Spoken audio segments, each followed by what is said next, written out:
David Jacobson, Professor of Judaic Studies.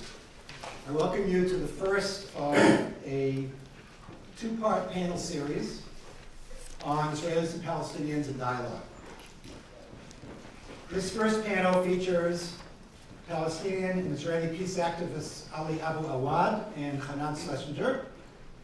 The second panel, which will be held next week, on Wednesday, April 15th at Smith Bonanno 106, will feature Palestinian and Israeli professors Sami Adwan and Shifra Sagi, who have actively sought ways to develop educational approaches to the fostering of peace.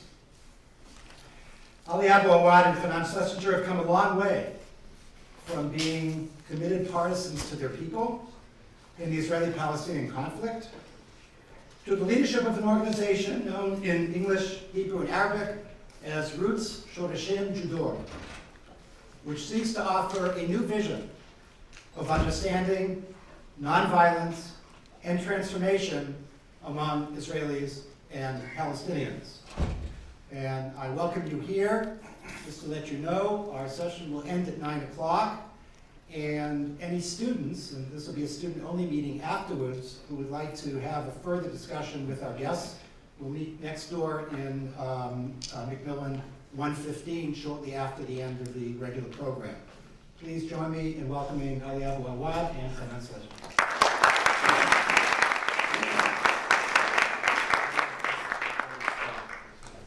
I think this map doesn't represent the situation. Can you move it up a little bit? I'm not gonna write Palestine also. Okay? Yeah, that's good. Thank you.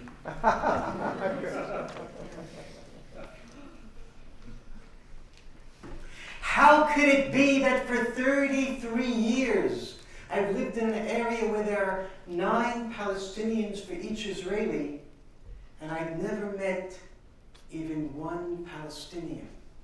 How could that be? I'm Hanan Schlesinger. For many decades I've heard about Brown University. It took me a long time to get here. Thank you for making that happen, to the organizers and to all in the audience. I think I'm going to take you on a little bit of a roller coaster ride. When I tell you the story of my life in the past 2 years, there's going to be a lot of ups and downs, a lot of, at least from my perspective, a lot of nausea, perhaps from yours as well. A lot of unexpected starts and new beginnings. I make one request: don't prejudge me.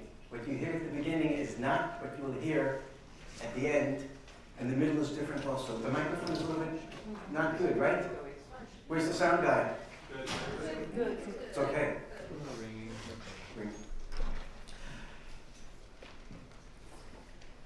I'd like to present myself under 3 rubrics: Jew, Zionist, and settler. And just a few minutes about each of those sub-identities. When I describe myself as a Jew, I have to make it clear to those listening that for me, it's not about being a member of a faith community or a religion. When I call myself a Jew, I'm telling you that I'm a member of a people, a nation. I go back in my mind to Abraham, the first Jew called upon by God, according to the story in the book of Genesis, to leave his family and father's house together with his wife, and to go forth, says God, to the land that I will show you. And God says, according to the story, your descendants are going to be like the stars in the sky, like the grains of sand on the seashore, and to those myriad descendants I will give this land. So the Jewish consciousness is that we are descendants of Abraham and Sarah. The children become a tribe. The tribe become 12 tribes. The 12 tribes of Israel become the nation, the people of Israel, and that nation, from its very inception, has understood itself to be connected to that piece of real estate in the Middle East that today we call Israel, Palestine. Our identity is deeply connected with that. that. When I say our identity, what I'm trying to get across is that I'm not just Hanan Schlesinger, born 57 years ago. I have a sense that I was born, despite what it says in my birth certificate, 3,000 years ago. Because I'm part of the Jewish story, I'm part of the Jewish saga. I'm a link in the chain, but even more than that, every single link in the chain is part of who I am. And I'm in every single stage of Jewish history. And when I say that I am a Zionist, my particular definition of Zionism is a Jew that understands that at the end of the 19th century, the 20th century, and now the 21st, that the time has come in human history for the Jewish people to reconsummate our connection to our ancient homeland. Because for 2,000 years, since 70 of the Common Era, when the Romans exiled us from the land of Israel, we've been yearning and hoping and praying, aspiring next year in Jerusalem. The day will come, we've been saying to ourselves, that we'll be back as a people in our land, as a sovereign nation. For 2,000 years, my forefathers who lived in the diaspora, in the lands, whether it's Northern Africa or the Middle East or in Eastern Europe or Central Europe, they've had a sense that they were treading water. They were holding on dearly, just maintaining the Jewish tradition so that when we have the opportunity to come back to the land, as the prophets envisioned, we'll be still here to make Judaism come alive again. We've been dormant for 2,000 years. You probably hear that my English is not the English of a native-born Israeli. I was born in Brooklyn. I lived my whole life on Long Island. When I was 18, I picked up my bags and I went to the land of Israel out of the sense that the real thing is happening for the Jewish people over there and not here in America. It's like there's a feature-length movie that's now being created with the producers and the actors, and I want to be part of that movie. They started filming the movie over 3,000 years ago. 2,000 years ago, someone pressed the pause button, and now in my generation, the movie is being filmed again, and I've been called upon to be one of the major actors in that film. So there's no other place I'd like to be but over there in the land of Israel, taking my place with the other leaders and members of the Jewish people for the past thousands of years. And when I get to the third element of my identity, settler, it sounds like by declaring myself that, I'm making a political statement, even a radical political statement, extremist political statement. And I understand that, but it's not my intention. Before I say what my intention is, I'll say something that I know sounds even more radically political. That the place I live in, which many call the West Bank, or Palestine, or occupied territory, I call it Judah and Samaria. I call it that because that's what the Bible calls it. Simple as that. And since I'm there because of the Bible, because of the sense of historical continuity with all the generations of the Jewish people, of course I'm going to call it what my forefathers have called it since 2,700 years ago. So I'm looking at the map. West Bank, you see, above Jerusalem is what I'm calling Samaria, Shomron. Below Jerusalem to the south, Bethlehem, Hebron is what I'm calling Yehuda, Judah. I live in the land of Judah, equidistant between Bethlehem and Hebron. It's called today in Jewish terms Gush Etzion, and the settlement I live in within Gush Etzion is called Alon Shvut. Now you might say to yourself, okay, that's part of the biblical land of Israel, but why would a Jew feel a need to live there more than in Tel Aviv, more than in Haifa, more than in Ashdod, the cities on the coast? My answer to that is that it's true that all those cities on the coast are part of the land of Israel as my people have understood it for 3,000 years, but during the 1,000 years when we've lived in our land and were in exile, we by and large never made it to the coast. All of those years, those 1,000 years, we lived in the central mountain range in what is now called the West Bank, like I said, Shomron and Yehuda, Samaria and Judah. The Jewish people were born right there in the West Bank. All of our history took place right there in the West Bank. And since I live in the land because of that sense of historical continuity, I want to be where it all began and where history can be discovered by simply scraping the ground with your heel and seeing the potsherds that our forefathers, that my forefathers left 2,000 years ago. I want to just tell you in 1 minute, actually 2, the power of the remnants and remains that my people have left behind. Right by my house is an old Roman road that the archaeologists say used to go from Megiddo all the way in the north down to Beersheba in the south, north-south. You can see Beersheba in the south, you can't see Megiddo on this map. And that north-south road, we Jews today call Patriarch's Way.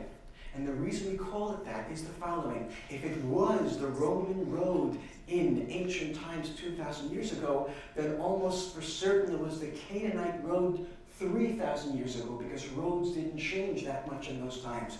And if it was the Canaanite road going north-south, then it was the road that Abraham walked upon on his way to the binding of Isaac, for example, from Beersheba to Mount Moriah in Jerusalem. Everything described in the book of Genesis, which to me is so significant, of Abraham traversing the land from the north to the south, happened on that road that today is right next to my front door. What could be, for a biblical Jew like me, what could be more powerful and significant? And it's not only things that happened 3,000 years ago. On Patriarch's Way are ancient mikvaot, that's a Hebrew word that means ritual baths carved out in stone, places where the water can accumulate for the purpose of ritual immersion to make yourself pure for the worship in the temple that used to exist in Jerusalem. And for hundreds of years, pilgrims living in the south, in Egypt, in the Negev, would stream up to Jerusalem for the 3 pilgrimage festivals of Judaism, Passover, Sukkot, and Shavuot. They would stream up to Jerusalem to the temple, and on the way, coming up Patriarch's Way, they would immerse themselves in those ritual baths that are today right by my home, and they actually fill with water during the winter. You can immerse yourself there. I want to say a word about the Bible that I have in my study back home. It's very wrinkled. It's missing pages. Not because I'm disrespectful, but because one of the ways we learn Bible, where I come from, is not just by going to the classroom, but by putting the book, the Bible, in our backpack and going outside to read the verses and then walk where those events happened. So much of the Bible can be experienced within a half-hour radius of where I have lived for the past 33 years. That's a tiny bit of my identity that invigorates every moment of my life. And I have a deep sense, a deep abiding sense, that the truth, the justice, the righteousness of the story I just told you has blinded me my whole life to another story. I didn't see the Palestinians. It's as if they didn't exist. My identity has been so powerful and so enveloping that I was blinded to another reality. It's as if for 33 years of my life, the Palestinians have been part of the gray, drab scenery that's not part of the story. It's just there in the background, and if it doesn't make any problems, you don't notice it. You know that 90% or more of the sensory data that comes our way, ears, nose, eyes, comes in one ear and goes out the other. It's not processed, it's not absorbed, because we're not programmed educationally, emotionally to grasp it. Only those things that we have, the cognitive building blocks to absorb, do we really perceive and process. I didn't process the existence of the Palestinians. It was about 1.5 years ago. I was driving in my car with 2 Protestant pastors from the US who wanted to see the flourishing of the settlements of Yehuda and Shomron, to see how the visions of the biblical prophets were being fulfilled. And I showed them the ground with great pride. I had 2 seats in the car that weren't occupied. Picked up a hitchhiker, let him off, picked up another one. And when the second hitchhiker got out of the car, one of the pastors turned to me and said, "Kanan, You're such a nice guy, you pick up hitchhikers. We don't do that in Texas. And I turned to him and I said, Bob, yeah, around here, we all feel a sense of brotherhood. We have a common vision. We trust each other. I pick up every person that puts out his finger. And by the time I finished the sentence, I knew that I was lying. I was lying to myself, and I was lying to Bob. Because I don't pick up every person who puts out his finger. I pick up only Jews. And I realized at that moment that not only was I ignoring the Palestinians, I was denying them their humanity. Because there's Palestinians all the time walking the road, sometimes with big baskets on their head. I never realized that I don't pick them up because they were never there for me. And I said to myself, and I actually said to Bob, something's wrong here that I have to fix. Another story. This is only 5.5 months ago. There was a girl in my town of Alonshvut, my settlement, who heard of the work that Ali and I are doing and others in Palestinian-Israeli reconciliation. She called me up, she said she's heard about it, she wants to hear more, perhaps she'll volunteer. She came over to my house, I spoke to her for half an hour. She said, great, I want to be involved in this, I'm on board. And I said, fantastic. I'll give you the phone number of Muhammad from Beit Umar. And you can do this youth project together. And she said to me, what is Beit Umar? And I'm going to tell you what is Beit Umar. Beit Umar is a thriving Palestinian city of over 20,000 people. And it's a 5-minute ride from where this girl spent the whole 27 years of her life. How could you live your whole life and not know that there's 20,000 human beings right down the road? And she didn't ask me, where is Beit Umar? That would have been bad enough. What is Beit Umar? And I'm not blaming her. I'm blaming me. I'm blaming the environment, the system, the culture in which we can live with such blindness. It's terrible. We drive on the roads. There's Palestinian cars and Israeli cars. We know that there's two different types of cars because we have different color license plates identifying us. And I drive in my car and I see a Palestinian car and I know there's someone driving it, but I have no idea who that guy is, what his identity is, what makes him tick. I know nothing. Because while we live so close to each other, we live so far away in different towns and villages. We speak different languages, we have different religions, different houses of worship, different school systems, different municipalities, different legal systems. I live under Israeli law, they live under military law. We have different commercial systems, different after-school activities for the kids, different media, radio, television, newspaper. What I hear and see, they hear and see something else about the news. In other words, they have a completely different reality presented to them than the reality presented by my media. And we even live in different time zones. Sometimes the Palestinian Authority in Israel switched to daylight savings time before or after the other, perhaps purposely, completely separate. And when you live so close together but so far away, of course there's going to be ignorance and prejudice and stereotypes, and there's going to be resentment. And if you add into the mix the violence that's been engulfing us for the past 6 months, and the past 6 years, and the past 60 years, and more, of course there's going to be fear and anger, and there's going to be hate, and there's going to be racism. That's the way we live. And I just mentioned the fear. Listen to this story. Again, about 1.5 years, perhaps it was 2 years ago, a nursery opened right across the road from Alonshvut, where I live, on the other side of the road where the gate is, opened by Palestinians. And they wrote a sign in Hebrew, Mishtelet HaShalom, the peace nursery, selling potted plants and gardening implements. In our home, we have a lot of plants. There's one more we wanted for a certain corner. I said to my wife, why don't you go to this new nursery and get what we wanted? And the strangest thing happened. My wife did what I suggested.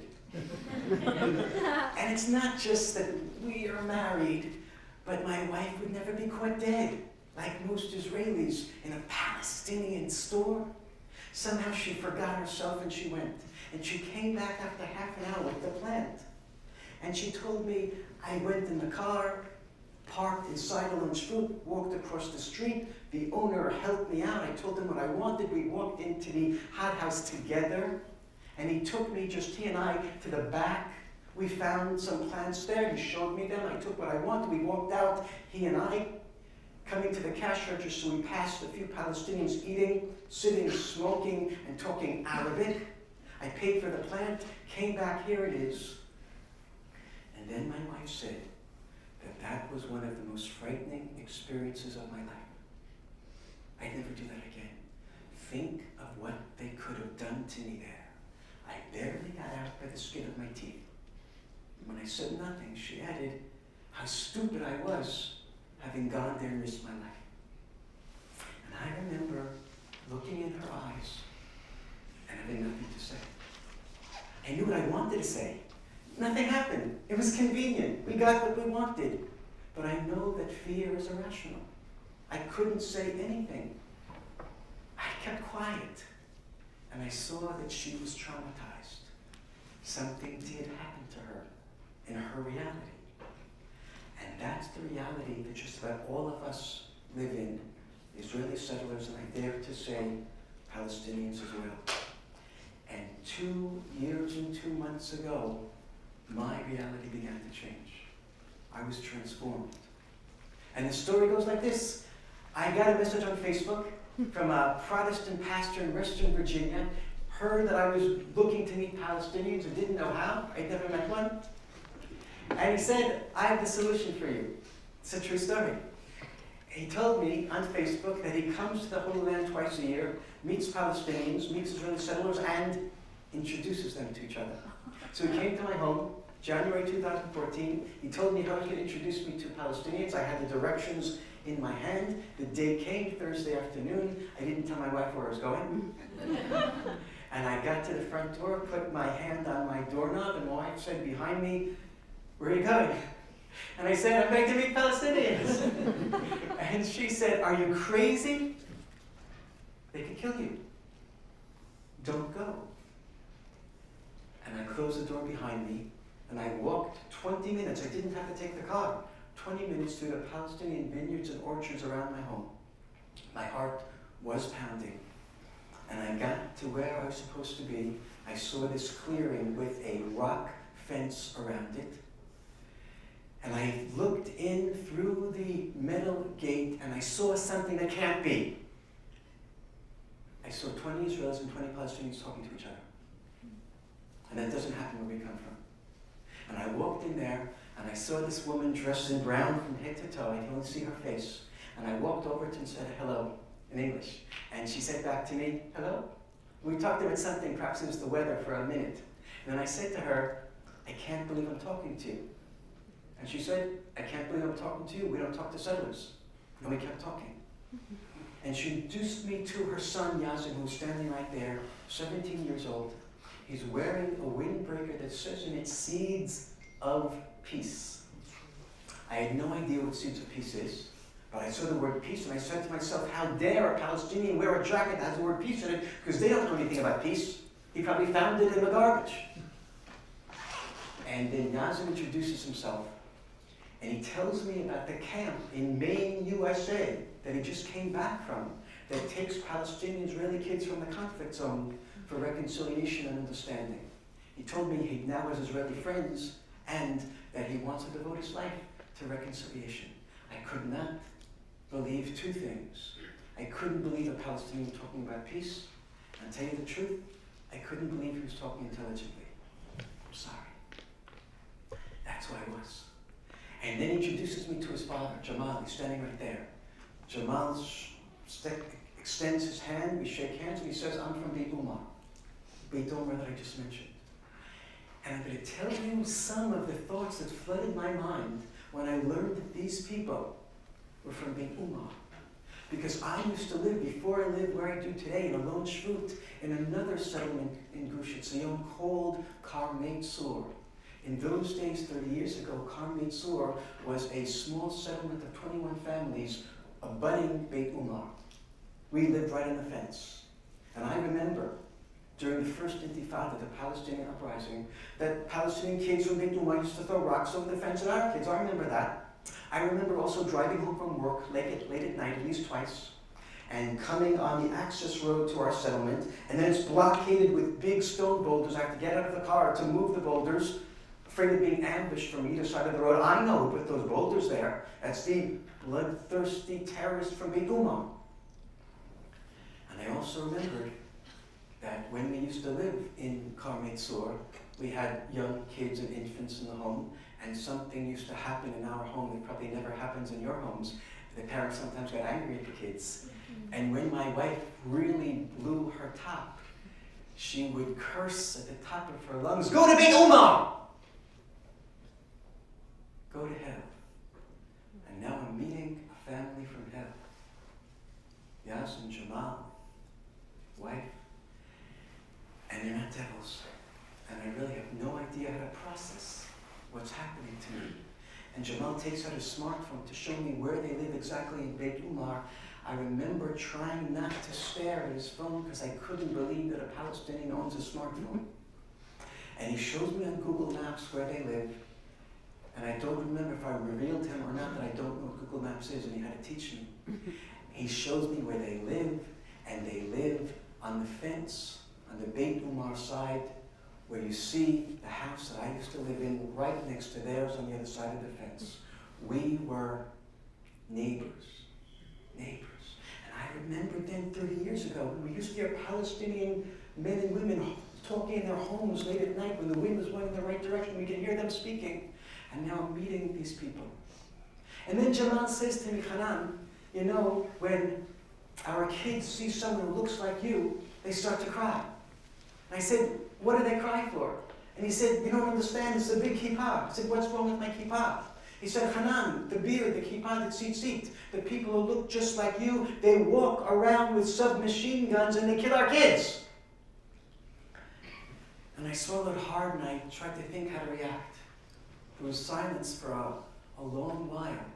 And it could be that that silence was one of the most positive things that ever happened to me, because I thought a lot. And suddenly the light bulb went off and I realized for the first time in my life, I was experiencing how the other experiences me. And I said to myself, I get it. We look so different than they do.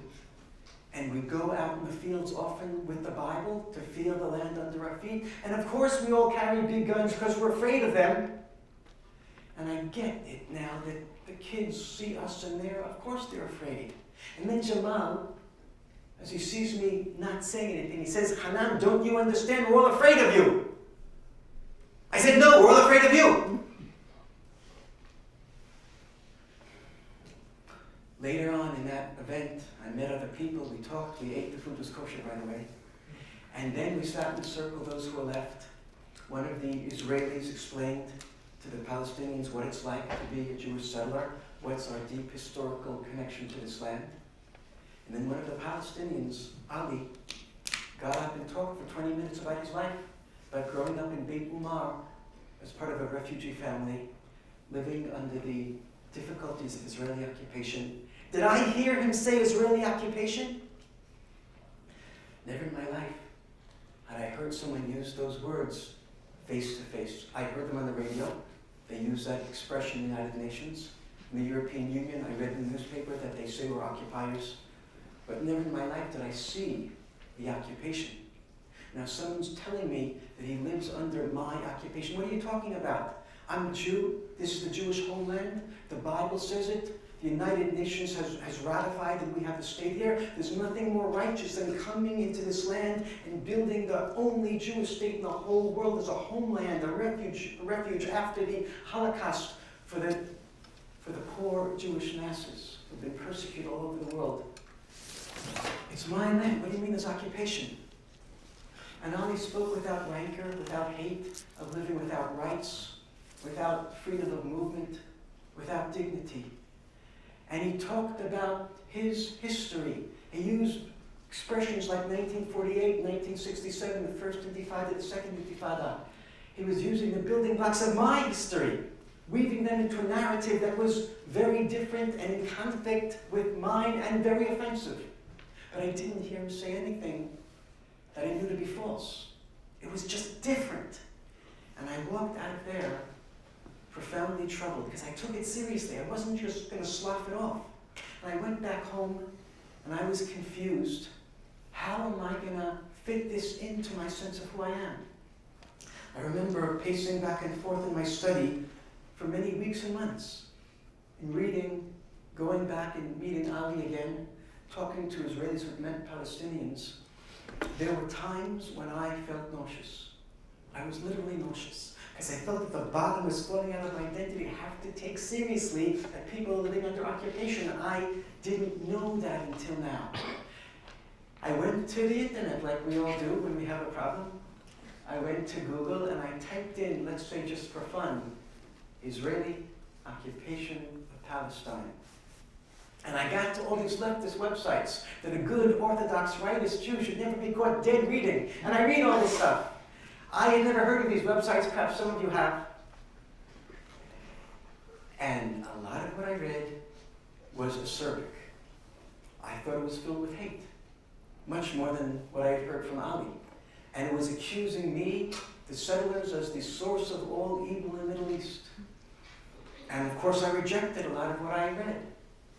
But some of what I read rung true in my mind. It penetrated my heart. And I think what allowed it to penetrate my heart, even though it was in conflict with my sense of identity, was the fact that I had met human beings weeks and months before who had cracked open the window of my soul. You have to take it seriously when you've met people who tell you that's how they live, under those conditions of suffering, lack of building rights, checkpoints all over, denying them freedom. This was really difficult for me, but I began to develop a new identity that does not negate myself as a Jew, God forbid, or as a Zionist, God forbid, or a settler deeply connected to this land. But I also began to make room for another truth, a second identity. And I remember the words of the Jewish mystics who always say that there's a spark of truth everywhere, in every nation, every place. And there's a responsibility as a human being, as a Jew, to gather up the sparks and bring more and more of those partial truths into your identity.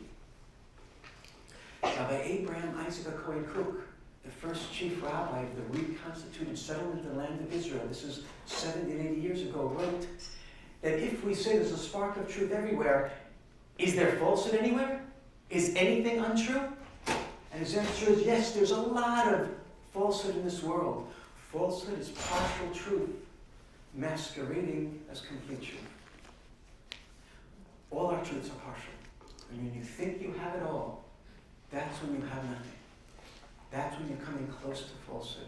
And I said to myself, to the degree that I've been living for 33 years in Gush Etzion, with a sense that I have the whole truth, and my narrative is all there is, and the Palestinians don't exist, to that degree, I was living in falsehood. And I have to do something about that. And I've been trying, as a work in progress for the past 2 years, to gather in more sparks. I've heard Ali say more than once that he, for many years of his life, had the Palestinian identity on his shoulder, and it was very heavy. And then recently, after meeting many Israelis, including myself, he now has room on the other shoulder for the Israeli narrative. It's even heavy, at least it's balanced. And I have the same sense that I have to try to carry, in addition to my primary identity, the Palestinians as well. And I want to say one more thing before Ali speaks, which is that I've recently come to the conclusion in the past year or so that it's not enough to be on a spiritual journey. It's not enough to gather the sparks of truth and to admit the Palestinians as individuals and as a collective. You have to do something about it. There has to be some change in the way that I live out my identity as a Jewish Zionist settler, because until now, the way we've been living out that identity has been at the expense of another people. Our triumphs have been their tragedies, and it shouldn't be that way. How am I going to live my life, my identity a bit differently? I'm sure I'll have a different answer to that in another 6 months, another year, but I can tell you one thing now, that the formation by myself and Ali and many, many others of Roots, Shorashim, Judur, the Israeli Palestinian grassroots initiative for understanding nonviolence and transformation, the creation of this initiative has been my first step in living out my identity in a more balanced fashion, so that I'm now finding room in the little small sliver of land we call hope, not only for Israelis and Jews, but for the Palestinians as well. Thank you.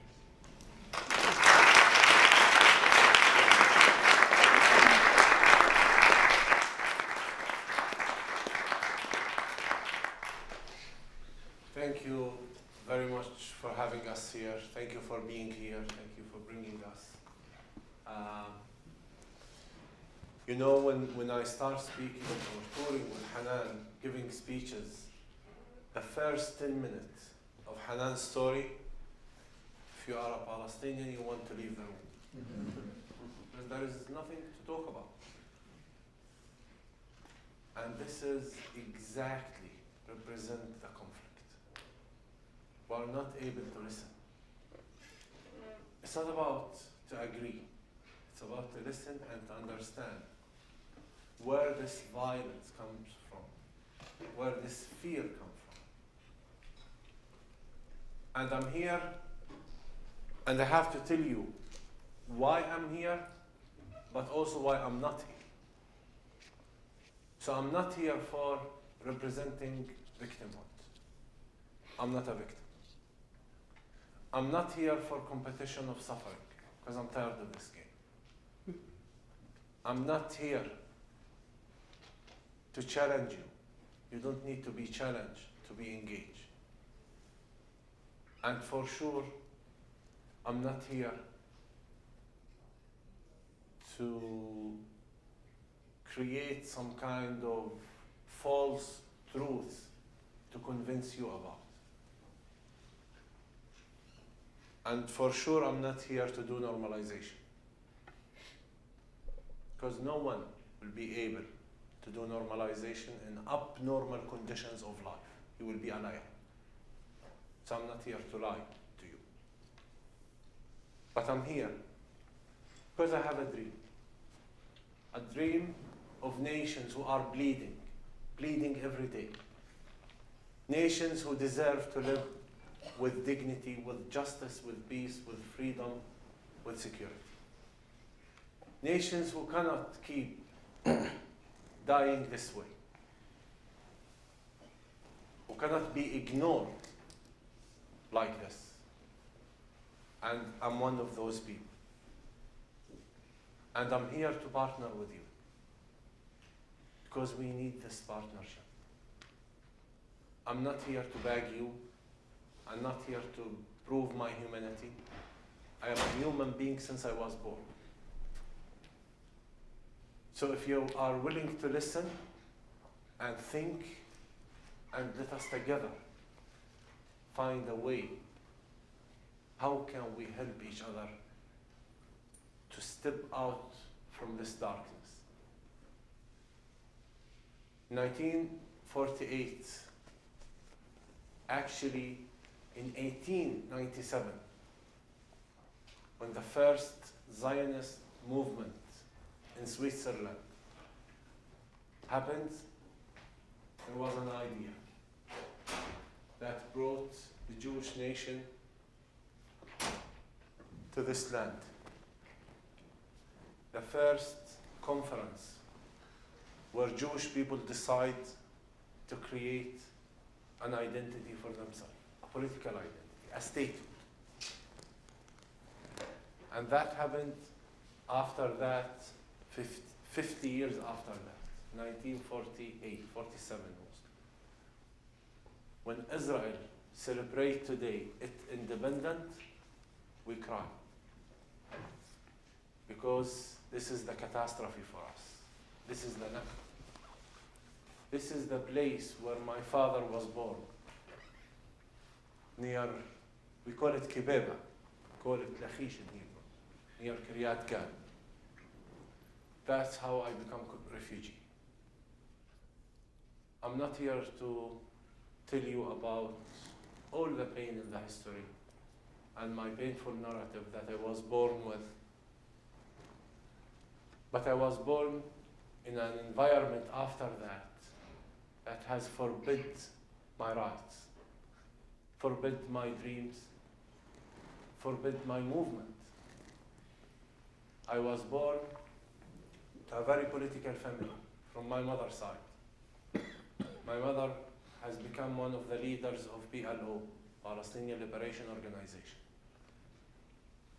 And I remember myself when I was 10 years old, when my mother was beaten by the Israeli security, by the Israeli Shabak in front of my eyes,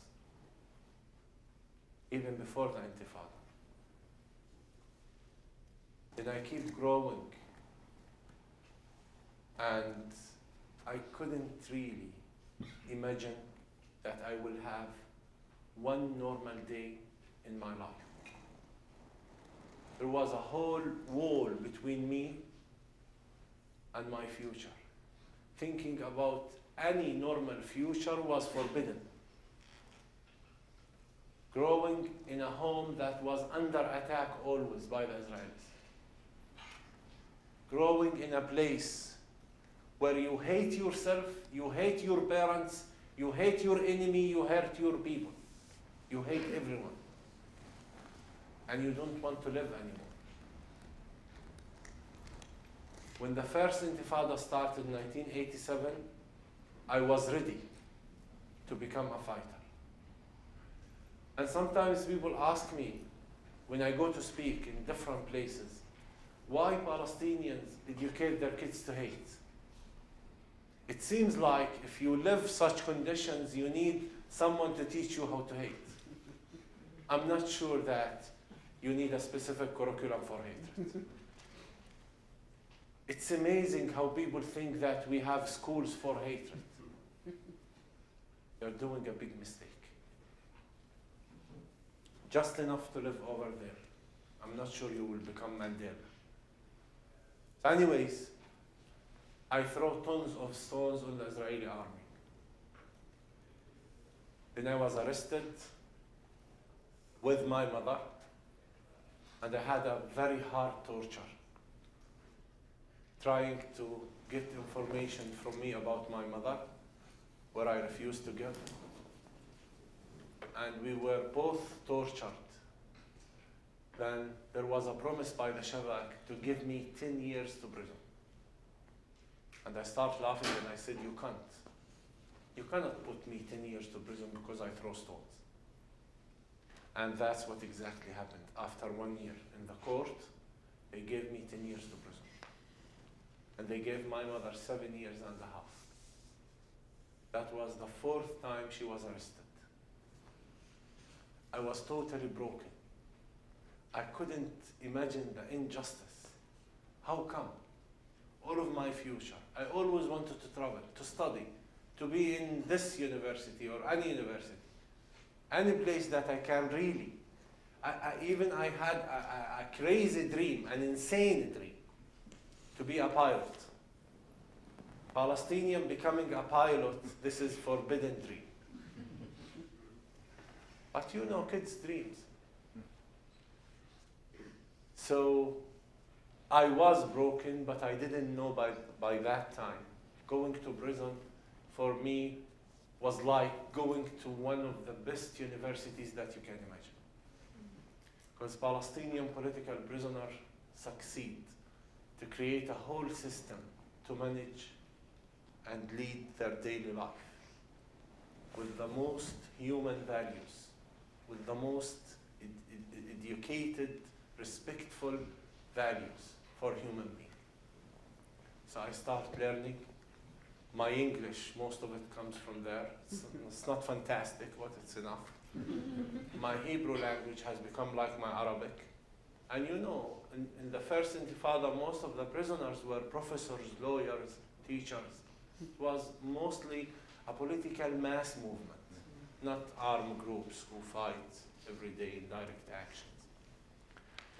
And I even remember that I was writing to my friends telling them, I'm sorry, I cannot be in touch with you because I'm so busy. And they were confused. How come you are in prison? How come you are so busy? But that's what happens, really. So when Oslo Peace Initiative started, BLO contacted us and we support the agreement. Then we were released in 1994, me and my mother. But before that, I want to tell you how did I encounter nonviolence. After 3 years of being in prison, I wanted to visit my mother. So Israel refused. So me and her decided to go for a hunger strike. A hunger strike for 17 days, starving and struggling. And by the end of the 17 days, Israel agreed for the first time to let us meet. And for me, that was the first time to achieve something. And then I started learning about nonviolence. And I discovered that I was blind to the best weapon that I can use to achieve my rights, which is my humanity. Because of my anger, not because I don't have the right to resist. It's not about that. But I think from there I start raising an argument. Do I want to be right and just right, or do I want to succeed? So from there, I supported the Oslo Peace Initiative, and we were released. And as a leaders of our community, our mission was to build the whole constitutions for the Palestinian Authority. But on the ground after that, we were challenged. I mean, the main mission was to transform the Palestinian people from a place of resistance and revolution against Israel to a place of citizenship. So we are not belonging to BLO anymore. We belong to Palestine and to the government of Palestine. That was what we were expecting. And to forbid violence and to consider violence as a crime, you have to end the reason that stand behind violence. And the continuation of the Israeli military occupation has challenged us to consider violence as illegal action. Because this confused us. Are we fighters fighting for our freedom, or we are peacemakers in a peace process? So we were really challenged. And we couldn't consider violence as a crime, like any legal body in the world. And we didn't become a country. On the other hand, corruption of our politicians, at least part of them, has caused us more despair and more anger. You know, we have to say the truth if we want solutions. We cannot lie. That corruption has been added already to the Palestinian suffering every day. Third, continuation of investment by outsiders in our conflict. Because we know that there are parties around us are not willing to see peace in this land, including part of your government here in this country. They keep supporting violence. They didn't become part of the solution. They become part of the problem, or they could continue being part of the problem. Fourth, there was no process between the two nations.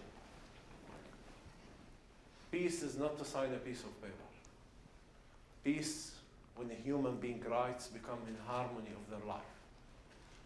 Peace when people get to know each other, to understand each other, to create a new reality that can guarantee for two truths to fit with dignity, with respect, with justice, with security, with freedom to all of the people, without victimizing each other. So finally, the whole process has collapsed in 2000. We were convinced, as most of the Palestinians, that armed struggle, using arm, is a suicide. It's not the right act to take. Not because lack of right, and not because being right, and not because, we want to judge ourselves and to feel that we are weak and we are not able to fight. Not because all of that. The complexity of the situation has taught us as Palestinians this is not the right act. I'm not talking if this is the legitimate act or not. I'm talking about if this will serve us or not. That there is a big difference between both things, because we have to understand that we cannot be a bad lawyer for a just case. We cannot. So finally, we didn't take any direct action. And one day I was badly wounded by a settler who was driving from Hebron to Beit Lahem. And while I was having my medical treatment with my mother, my brother Yusuf, 31 years old, was stopped and very violently murdered by a group of Israeli soldiers in the entrance of my town, Beit Umar. So after all what I have been through, now I have to hold myself not to take action. How come? I'm not a saint. I'm a human being with feelings. The first thing that you think about is revenge, because it is legitimate, it's your right. Then start thinking about revenge was like, how many Israelis shall I kill? What can be this huge revenge to create justice? But what is justice? For me, the only justice is to have my brother back to his kids. That's the only justice. And I think no one gives me that. It's not about apology, it's not about forgiveness, it's not about all of that. I want to see him again. That's justice. And I promise you, I'm ready to do anything you can imagine to bring him back to his kids. But he will never come back. The other thing is, causing someone the same pain that I've got will not ease my pain, will not solve the problem for my nation, but will not end the suffering of my people. I know that very well. On the other hand, I'm not in a reconciliation process. I don't want even to see the Israelis. I don't want to hear that language. I'm tired of them. I'm tired of their actions. I'm tired of all of their existence even. I was sleeping, dreaming, wishing that they will disappear next morning. So I was stuck with no direction in life, like most of the Palestinians. And worse than that, my pain didn't stop there. Every day you face this torture, this humiliation, and you have to deal with it. So after 1 year, we received the most weird or the most strange phone call by an Israeli religious man. And he started telling my brother that there is a group of people who have lost someone, Israeli parents, and they want to visit my mother. They want to pay condolences. I remember my mother called Yasser Arafat, and he was giving his blessing, and he told her, I believe in you, whatever you think is right, do. And we didn't know that they have a letter from Arafat because they visited him before. So anyways, they came, and for me, first of all, it was a big surprise that there is an Israeli calling us to come to our home. Because Israelis used to be in my home, but they never call. They used to come to Damesh to arrest. These are the Israelis that I know. Israelis don't pay consulances. Israelis don't stand for my rights. This is strange. And these are the people who paid the highest price in the conflict. It's really strange. And it was shocking to me when my mother hosted them. She hosted them. I couldn't believe that. She invited the mayor, some of activists and bereaved families. And 2001, that was the first time I saw an Israeli crying. I couldn't even imagine that Jewish people have tears. You don't see their tears in checkpoints. And finally, I told myself, if these people can understand me and stand for my rights, so everyone can. But wait, is it about meeting and hugging each other and crying together? This is not peace for me. Peace for me, even though I start a journey that was challenging to me, journey of nonviolence and reconciliation, and I realized that most of these organizations invite Palestinians to dialogue group, and that's it. I'm not willing to have a dialogue forever. Dialogue will not serve my right. I mean, it will serve my right, but it should not end there. Dialogue is the first step in a very complex, hard journey for change, to change life conditions. And I realized that there are many groups, organizations, inviting us to these nice 5-star peace conference, where one of the budgets of these conference in 5-star hotels can feed my town for 1 year. Where I saw retired politicians and generals from the army becoming Mandela just after they retired. Or politicians around the world becoming Gandhis after they retired. They publish these books about peace and empathy and finally, what can serve peace building in Palestine is not exactly the same tool in Tel Aviv. I spent years going all over the world, going to the United Nations, to the House of Lords, where I saw two groups of lords, the Lords pro-Israel and the Lords pro-Palestine, in the House of Lords in London. And they don't speak to each other because they are pro-us. Then I said, can't you be pro-solution? What are you expecting? One of us is going to disappear because of your pro? Are you expecting we're going to give up our rights? I have news for you. Both sides will fight until the last drop of blood. Why? Because this is the only place that we belong and we can exist even. That's a fact. Worse than that, we don't want to go anywhere. That's our land. And no one wants us, by the way. That's our reality. So what do you do? What do you do? How do you create change? I mean that organizations are good, but they are resources of movement. These nice cafes in Tel Aviv where lefties sit and discuss issues and they become pro-Palestine, in the occupation, and they always, I mean, they are my friends. They say, Ali, we are good, we don't speak to settlers. These are the devils, we don't talk to them. You know what? We don't drive to the West Bank. By the way, most of them have relatives in the settlements. But this is just one fact. The other fact, if you are a peacemaker and you don't talk to the people that I suffer from, I don't suffer from the lefties in Tel Aviv. I suffer from extreme settlers. That's where my people suffer from. If you are not talking to them, are you expecting that they will disappear? 20 years ago, there were 200,000 settlers.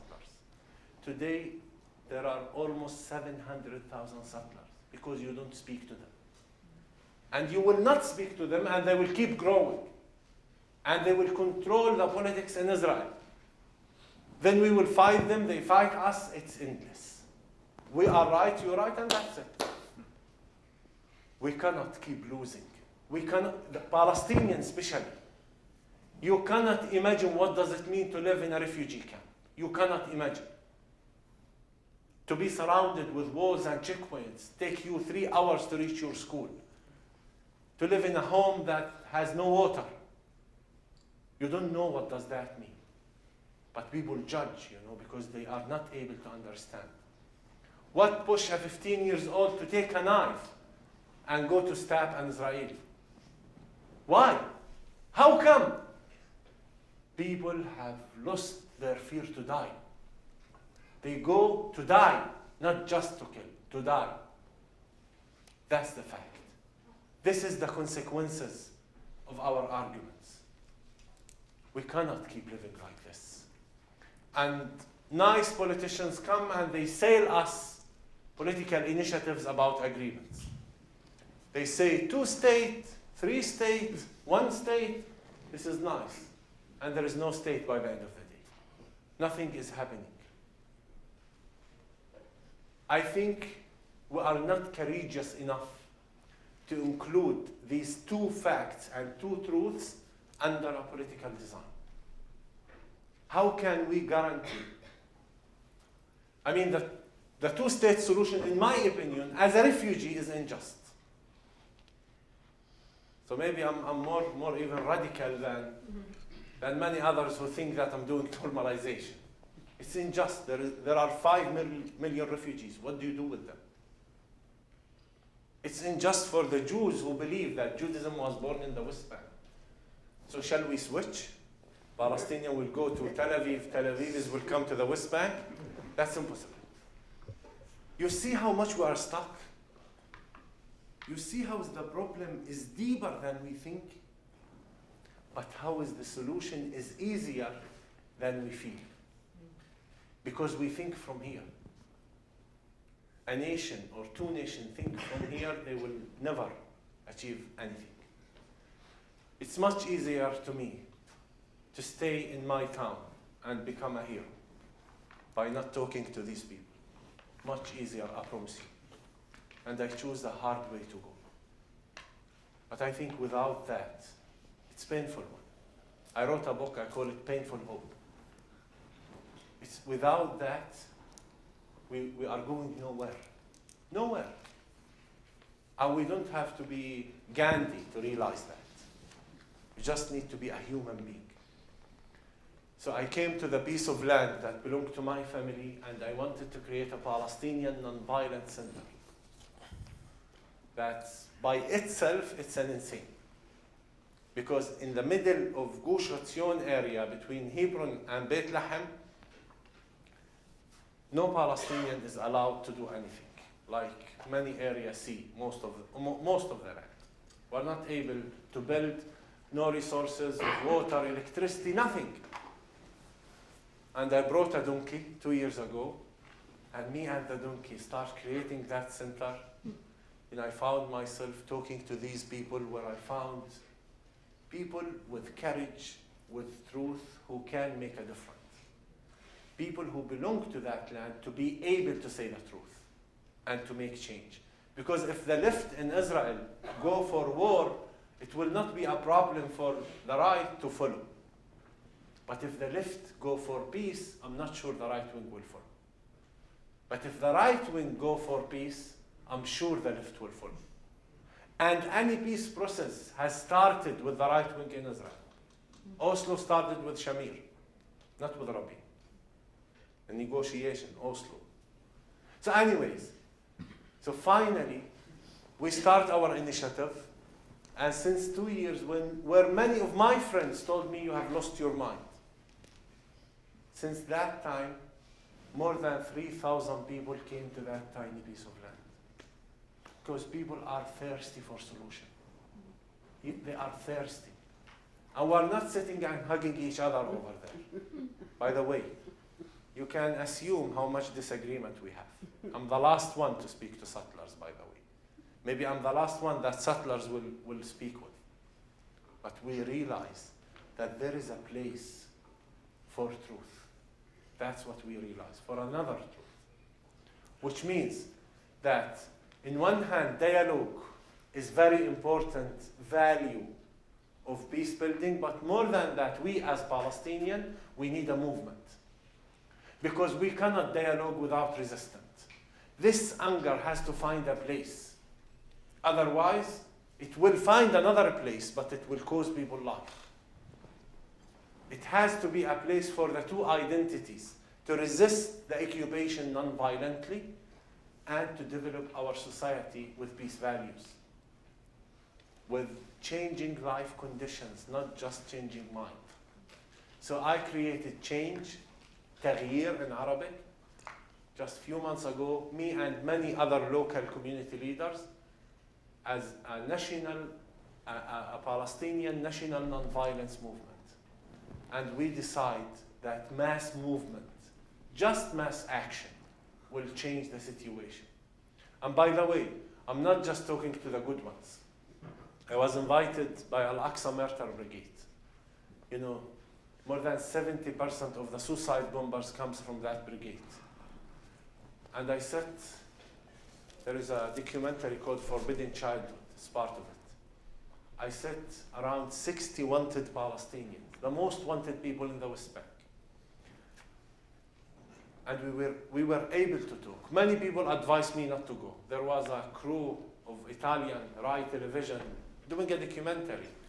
And when I decided to go, they came with me. They found it maybe sexy to see me get killed. And when I went there, I was surprised. I mean, after 4 hours of discussion, the leaders of that brigade came and he said, I'm so proud to belong to the same nation that you belong to. It's in that documentary. But it's not me, it's them. I'm so proud of them to do that, to be able to get it. Then they sign an agreement after 1 year not to fight. But on the other hand, they are not part of anything. They are not, this energy, this power has to be adopted in a framework which is missing. And finally, since that time, 25 of them were assassinated by the Shabak. There are facts that people has to know, and that's why I'm here. The world has to know, and the world cannot say we didn't know. There are facts for both sides. And I believe, and this is the last thing that I will do, that we choose the hard thing to do and to deal with. But we cannot do it alone. We cannot. I was invited to APAC. APAC. Am I saying it right? APAC. Because always people don't understand it. Me, I don't understand it. The first thing that I said, I mean, you can imagine, I'm the last person to be invited to the APAC. I said to them, listen, you are divided between J Street, APAC, left, right, and we keep dying. We keep dying. Why don't you create JPAC? J Street and APAC. They like it, they laugh. I don't know why they laugh. It was a criticism. Anyways, so finally, we choose this hard mission, but I'm sure that if we are able to overcome the trauma, then there will be a place for us to be able to accept the painful price of peace and to consider it as much cheaper than the price of war. But we still accepting the price of the conflict because we are traumatized. And by the end of the day, this has to stop. And we're going to stop it. We have no choice. I mean, if you want or not, we cannot. We just cannot. We cannot keep dying. That's why we need you. That's why we come to talk to you. Not to feel good with ourselves and not to create hope. Hope is nice, you know, but I'm not so much optimistic, by the way. Hope is good, but hope is not enough. We need belief. And to strategize that belief, where our rights will be the first value for any peace building. Thank you.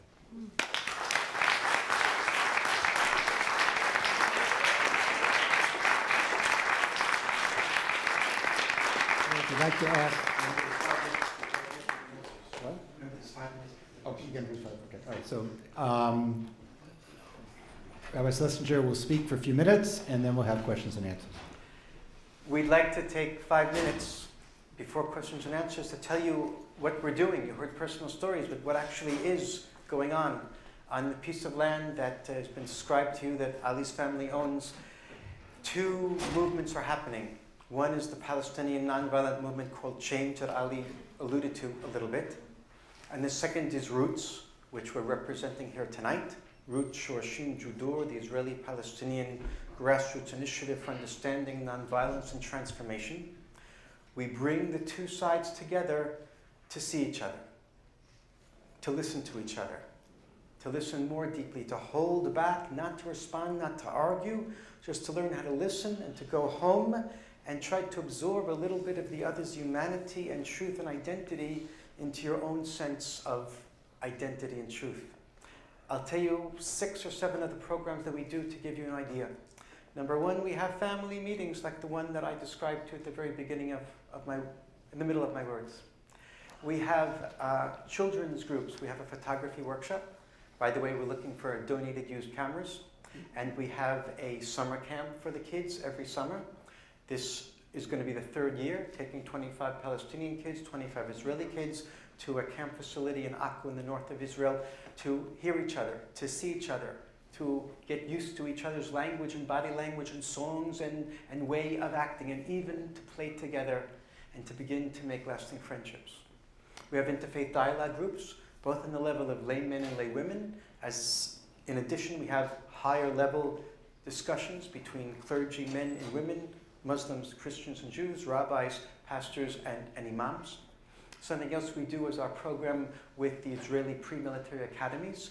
Not these days, Israelis, many don't go to the army right after high school, but they take a gap year off.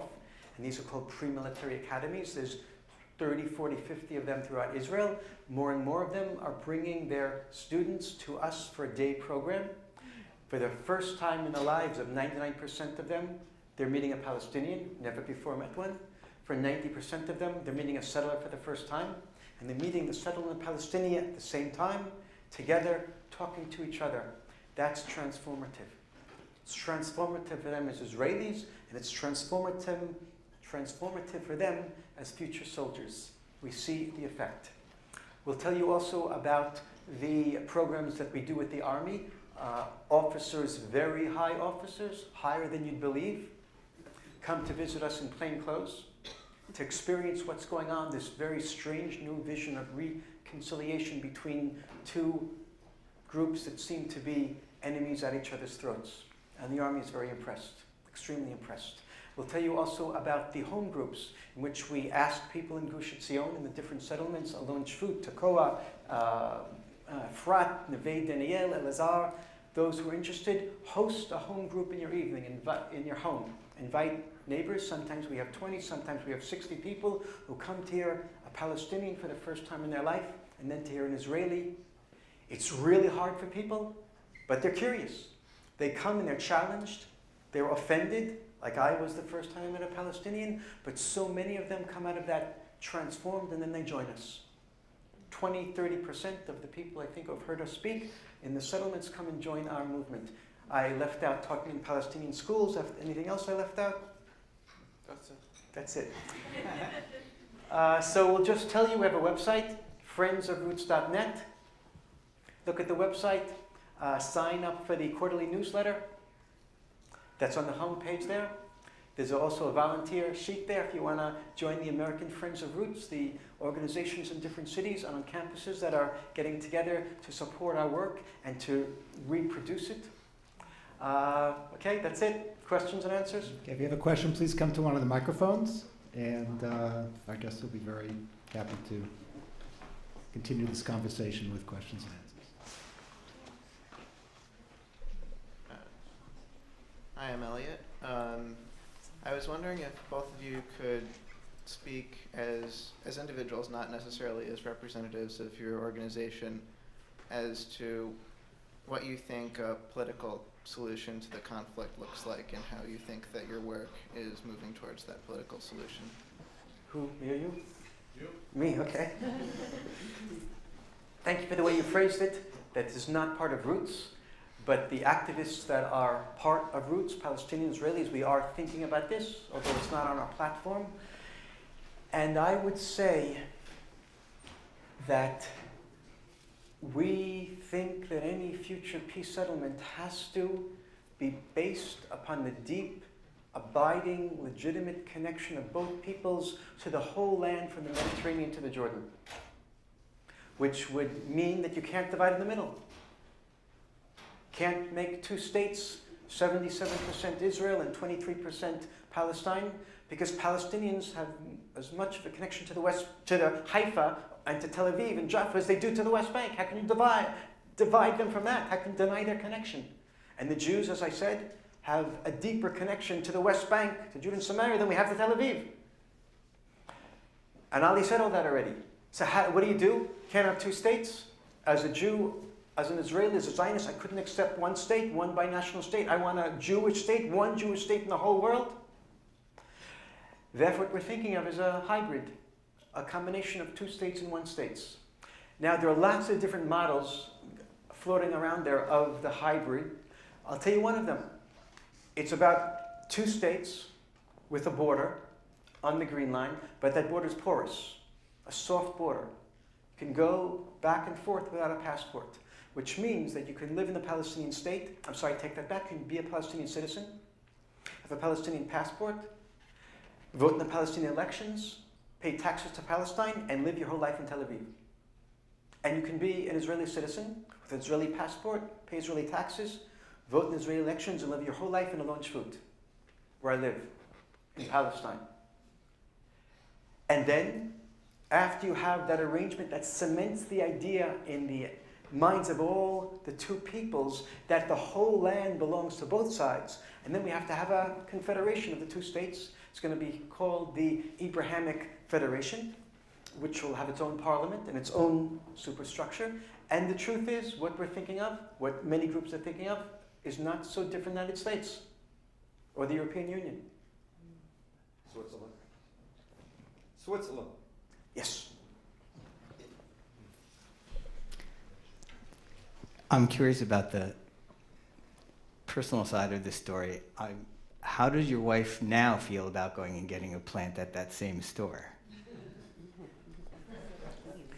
You made me coffee. First of all, I'll answer on two levels. One is sad, and that is that a few months after that nursery opened up, it closed down. And I wondered what happened to it. It's so central in my presentation. And then Ali looked into it, and it turns out he told me that it was demolished by the Israeli army. But to answer the question directly, it's amazing the transformation in my family. It happened to me, then it happened to my wife, and it happened to my children and my grandchildren. They're all on board. It was really hard for my wife at the beginning, and she was against it. And Ali has a story that he looked in her eyes the first time she made him coffee, and he saw a bit of resentment. I didn't look. I was afraid to look in her eyes. So Ali was our guest on Shabbat, and then he was a guest again. I think it's been 3 times. And I talk about this all the time. I have a one-track mind. It's just about Palestinians, Palestinians, Palestinians. And my wife, I guess she gave in. Because my kids, I'll tell you a story about this. When I first got involved in this, within the first 6 or 7 months, one Friday afternoon, I got a phone call from Ali. And it's not common that I get phone calls Friday afternoon. We're preparing for the Sabbath. It's only like 2 or 3 hours before the Sabbath. And a halting, apologetic voice, Ali said, Hanan, I have to borrow some money.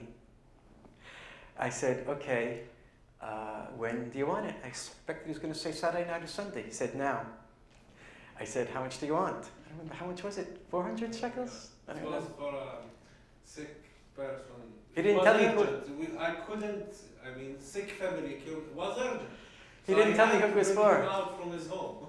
So I said, okay, I'll bring it over right now. I put down the phone, looked in my wallet was empty. So I went to my daughter who lives next door, and I said, "Can I borrow some money?" She said, "What for?" I said, "Ali just called and he said he needs some money." And she said to me, "Don't go, it's an ambush." I went, I was a tiny bit afraid, but today my daughter has been to our activities with her children, my grandchildren, and they're even thinking of sending their kids, my grandchildren, to the hand-in-hand school in Jerusalem, which brings together Arabs and Jews to learn together in school. Hi. Oh. Yeah, go ahead. No, I thought you had more. No. So first of all, thank you guys both so much for coming. Both had very powerful stories, and I really appreciate the opportunity to hear it. You mentioned briefly, one of you mentioned briefly, that there have been some efforts on some campuses in the United States to replicate some of this work, and I'm wondering what forms that's taken and what ways people on campus can support you and similar ideas. So I almost said that. We have American Friends of Roots that has been developing in Boston, in LA, in Columbus, Ohio, in Chicago, in Washington, and in Boulder, Colorado. These are groups of Americans. We want it to be Jews, Christians, and Muslims, in equal proportion, who are coming together, first of all, to support us logistically with money, with helping organize our tours, to do the website for us, et cetera, et cetera, et cetera, but also because the vision that we have is meaningful for them in their communities and relationships between Jews, Christians, and Muslims. They think that the model we have can help them in their relationships, building a more peaceful and understanding, empathetic relationships. And we have high schools in 1 or 2 places who want to replicate this, and we're hoping on college campuses, hoping at this point. If I said more than that, then I was overstepping the truth. But if this campus wanted to be one of the first campuses, we'd be happy to talk about it. The movement is planning a mass actions. The first one will start, hopefully, September 21st. This is the International Peace Day. We are planning to bring some thousands of Palestinians to do mass action, mostly to go to one of these mountains and to create a forest of olive trees for families as a soft action in the beginning, because we want people first to come together and to be able to know that they can come together and create mass actions. So I hope that in that day, different campuses will have activities, because it's anyway the International Peace Day. The other thing is influence your politicians. I mean, this country has to play more for solution. I keep saying it, and I think my visa will be rejected next time, but I don't mind. You cannot just bring down a dictator somewhere and create 1,000 fanatics because you brought down a dictator. This is a crime. We need you, we need this government, and we need your pressure or encouragement. You know, Obama said it clearly. He said, you have to know that politicians will not be able to take courageous steps without the nation pushing them. He was asking for that because this will support him. So we need to create that for him to be able to support us. And finally, you know, we're not equal in the ground. The Palestinian society need development, need a lot of resources. And you are students with resources, with knowledge, with anything. Try to find anything to do for this nation, because I always say, peace is to change life conditions, not to give a lecture in Geneva refugee camp about peace. Palestinians always tell me, Ali, we know what does it mean to live in peace, but we don't live in peace. Don't give us a lecture about peace. And they are right. We also need interns, by the way. Come for 2 or 3, 4 months to help us on the ground. We've had 3 or 4 interns already.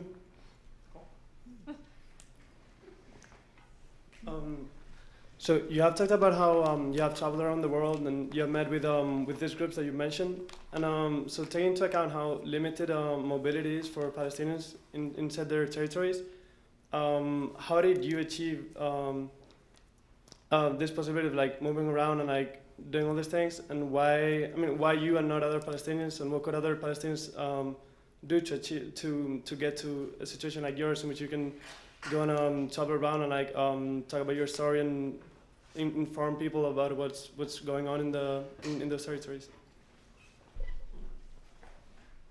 I'm not sure that I understand the question. Why other Palestinians? You say that it's really hard for Palestinians to leave the West Bank. Like you need a permission to go here, go there, to pass a checkpoint, or to travel, and for everything. How did you achieve that, and how can other Palestinians achieve the same thing? Well, first, in the West Bank, you don't need a permit to move. Sometimes, yes, it took us years where villages and cities were blocked, and we needed really a permit to drive to our houses. But this, since the last few years, is not there. There is a permit that Palestinians need to go to Israel, and mostly for work. And this is one of the issues why I say we need each other, but we need each other in a respectful relation, with dignity. On the other hand, we try to help. I mean, there is a law in Israel give organizations, hospitals, whatever, right to apply for permits. Honestly, myself, I hate it. I hate to use this permit. I don't want to go to Israel with permit. I don't want that. And that's what I say. I don't even go to Israel a lot.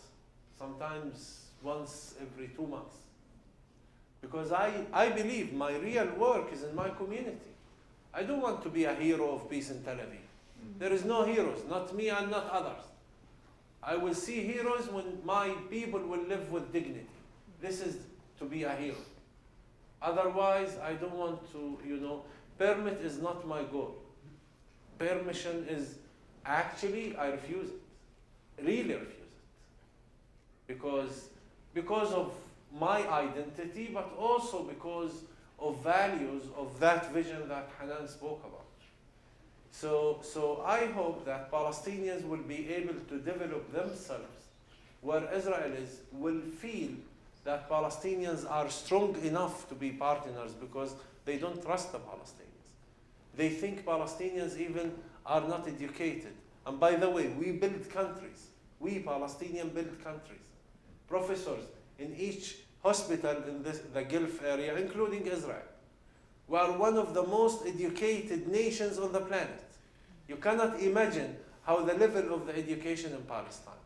And this is a threat to many countries that has lack of democracy. They are afraid if we get together, it's going to be the best example in the Middle East. They are afraid of that. So I don't know if this answers you.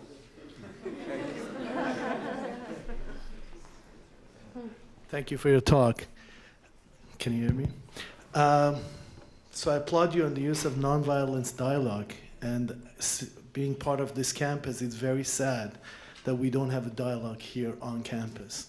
I hear more from you than is going on campus here. So I have a question about your position on the BDS movement and how you position yourself with respect to that. Thank you. If you don't want to answer, I'll answer, but it's really for you. No, I will answer. Sometimes I get criticized by the not by the BDS movement, by some person, a Jewish lady in Hebron. She criticized me that I'm against BDS, and I don't know why she say that. I have many friends in BDS movement. First of all, BDS is a non-violence action. I am a Palestinian. Come on. Criticizing me that I'm against BDS, and I will say in one sentence, I will not add more. I will never criticize non-violence. Never. That's my opinion. You can put the rest of the answer. Do you want my answer? Absolutely.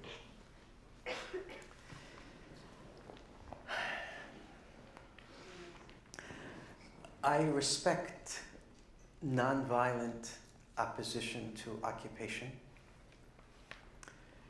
but I have a sense that there's something violent about many of the individuals and organizations involved in BDS. Not violent in the physical sense, violent in a deeper sense. It's often, not always, it's often aggression without physical violence. The sense I get, there's some deep hatred there and lack of understanding of who we Israelis are. And that's deeply bothersome, especially when it borders on, comes close to anti-Semitism. Not always does it, but sometimes it does. But let me add something else. Ali always says, the object is not to be right, it's to succeed. The question is BDS going to bring for the Palestinians what they want? Because I want the Palestinians to achieve what they need and want to deserve. Is it going to work for them? And to answer that question, you have to know at least two things. You have to know a lot about economics and a lot about the sociology of the people that you're trying to get your rights from. So I'm not an economist, but I do know something about Jewish sociology, about the Jewish collective identity. For better or for worse, whether it's reflective reality or not, the Jewish people are in a circle the wagons siege mentality for the past 2,000 years. We perceive ourselves as suffering from attack and anti-Semitism, pogroms, and blood libels for a long, long time. And even though the object of Zionism was to become a normal nation that would therefore defeat anti-Semitism, it didn't work.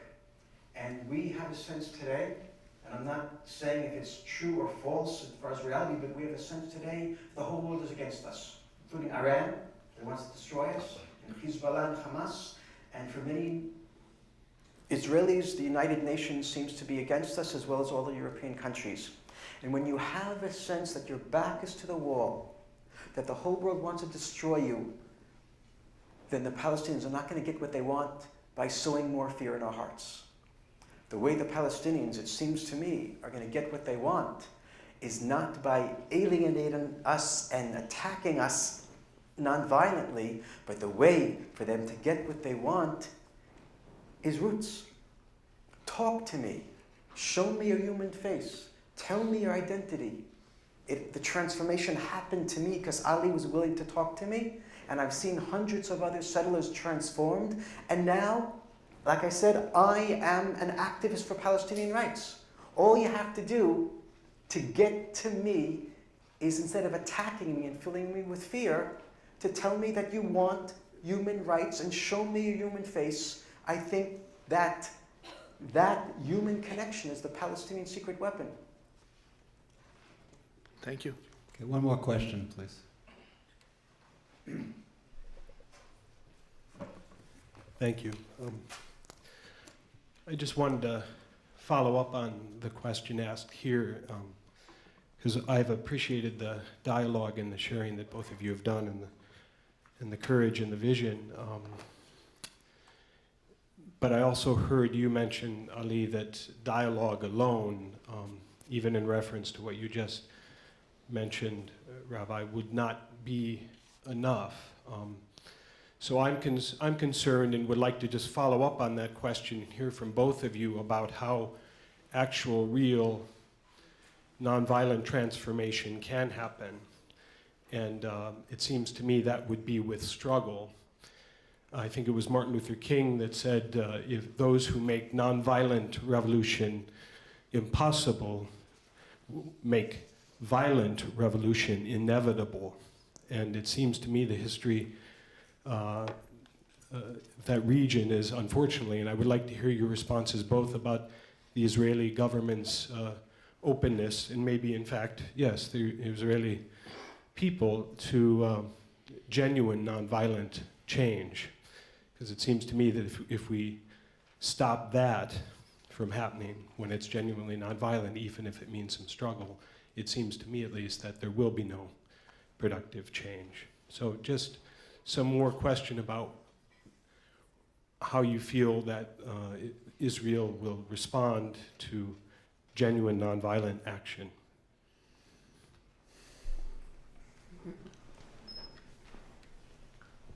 Yes, dialogue is not enough, and dialogue, maybe nonviolence will not have a dialogue at all. I'm convinced 100% if the Palestinian will rise nonviolently, they will not need a dialogue even, because the occupation will end tomorrow. Because no one can attack nonviolence human movement. But that will not happen. Not the movement will not happen. A movement without a dialogue, and I will tell you why. Because of the complexity of our conflict, this is not the black and white in America. This is not Martin Luther King philosophy. And this is not India. This is not Gandhi philosophy.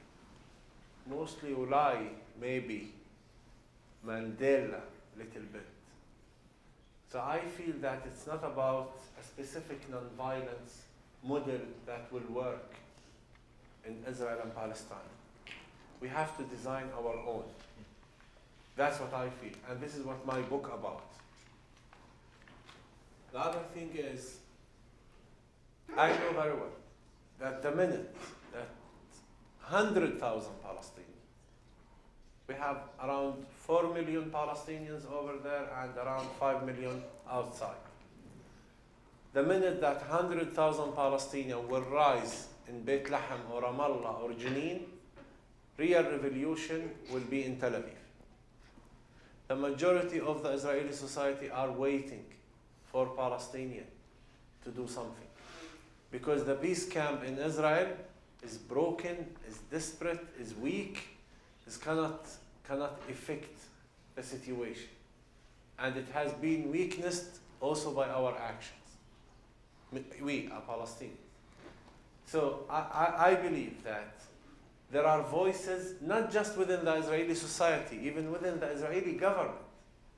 But Bibi Netanyahu is a bulldozer. Why he succeed that much? Because he adopted the Jewish fear. And he's a good player. He's a good manager for that fear. By creating more fear. And then the Israeli people has become occupied by him. By his control. The minute that the Palestinians will rise non-violently, they'll evacuate that system. Finally, even soldiers, the military system in Israel based in fighting the terrorists, right? The minute, and these kids are trained to deal with fighters. But the minute that you rise non-violently, they will not know how to deal with you. They are not trained. And even though that, 3,000 of these kids has refused the army. Most of these Israeli soldiers, after they finish the army, where do they go? Where? India. Exactly, India, Nepal. Yeah. To clean up. Yeah. This is not their mentality, I promise you. It's not this mentality. But when you give someone a weapon and tell him you're going to protect the greatest Israel from the greatest danger to fight these terrorists, he becomes a killer or a victim. And even if he's a good person, by the system 1-2 months, he got the drugs. That's what happened. So more people, more young people in Israel get killed in car accident more than the conflict. After they get drunk and alcohol and hashish and bashish, whatever. So even if you don't care about the Palestinians, ending the occupation, you care about Israel. It's to save Israel. And that's why nonviolence Palestinian will work, because the Jewish nation are not fanatics. A nation who have pilots like Yonatan Shabira is not a nation of fanatics. They are not fanatics. And our nonviolence will work. And I always say that, and I will say it. Our freedom as Palestinians has to pass through Jewish hearts, not Jewish bodies. We have no choice. If you want to legitimize killing them, it is legitimate by the international law. Any nation under occupation, they have the right to fight that occupation. Well, this is nice. But our land is being taken every year. Our rights, our souls has been killed every day. We cannot live just with rightness. And more extreme than that, the minute that we will manage it, we will benefit more from having the other, not from attacking the other. Israel is in need today for the Palestinians as a gate to the international community, not just to the Arab nations. Palestinians are in need for Israel as a partner, not as an occupier. And when I see Palestinians building settler houses, which comes to your question, settler houses to feed their kids, my heart bleeds. I'm speaking to settlers, yes. And I said it 1,000 times. I will not create a physical reality without emotional, political, moral agreement. But I don't blame them because they have no choices. On the other hand, we do say from outside, boycott Israel. Okay, whatever you choose, you choose. But I believe that the two nations can work together for solution. And just don't misunderstand me. I'm having headache about this BDS. And I think Israel has pushed also the war to the corner, with leaving people with no other solution. We have to create effective alternative. We cannot compliment Israel forever for what Israel is doing. And we also, Palestinian, has to take responsibility, because we also support, by our violence, support the occupation, without we know. That's a behavior of victims. Non-violence has no two faces. Whether you are non-violence person as an identity, or you are not. Because non-violence is not a strategy. Non-violence is not a tactic. Non-violence is a mentality, is an identity. And I'm not expecting Mandelas to come out from these settlements. I promise you, I have so much hard time. Just consider, I'm going to a land that I believe it belongs to my nation, to a Jewish villa, talking to settlers. Can you put yourself in my place? What do I feel? But I know, without having their truth as part of my freedom, I will never be free. I have no choices. When I see Hanan Schlesinger talking about my rights to Kibeba, it makes me proud. Proud of my conversation with him. Because even the left in Israel don't speak like that. Most of the left don't speak about the right of refugees. They speak about two divided states, land swaps, and we have to compromise. And now they blame me, why do I speak to settlers? I will speak to settlers, and I will solve this with settlers, by the way. With settlers, we will solve it. We have enough belief to stand for solution. I'm telling you, if the settlers and if the settlements movement will send a message to the Israeli government, they will call the cabinet tomorrow. But if the left wing will send 100,000 messages, they will not listen. Am I right? Yes. So let's do it. Let's do it.